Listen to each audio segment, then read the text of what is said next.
Mga kapuso, mapapangiti kayo sa ipapakita naming makeover. Ang isang dating barado at maruming estero, isa na nga bang IG-worthy na parke?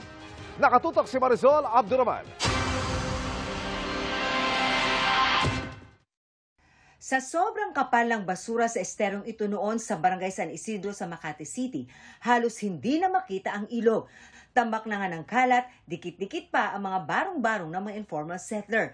Pero ang dating masikip at maruming estero, ganito na ang itsura ngayon.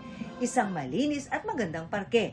Version 2.0 ng Estero Tripa de Galina. Halos 1 kilometro ang haba ng parkeng ito na may lapad na mahigit 6 na metro. Malayo na nga ang itsura ng estero na ito kung ikukumpara noon. Bukod sa malaki drama fields na landscape, may ilinagay ring palaruan at exercise equipment. May greenhouse rin kung saan makikita ang iba't ibang tanim at halaman. At para mapalinis pa ang tubig sa estero, gagawan daw ang lugar ng sewage treatment plant. At lahat ng pag-upgrade na yan, bahagi ng flood control project ng MMDA na pinunduhan ng World Bank. Malalakaran niyo po ito sa basura. Yan mismo po. Minabuti natin na lagyan ng park para po may lugar na pupuntahan ng ating mga kababayan. Malaking bagay raw ang mga ganitong proyekto para mabawasan ang problema sa baha sa Metro Manila. Inilikas na rin ang mahigit 240 na pamilya mula rito.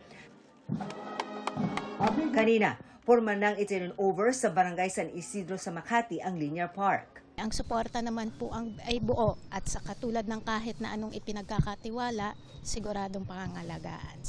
Libre ang pasyala na bukas sa publiko mula alas 6 ng umaga hanggang alas 5 ng hapon. Para sa GMA Integrated News, Marisol Abduraman, nakatutok 24 oras.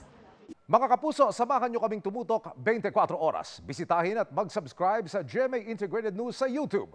Sa mga kapuso abroad, bisitahin ang GMA Pinoy TV at www.gmanews.tv.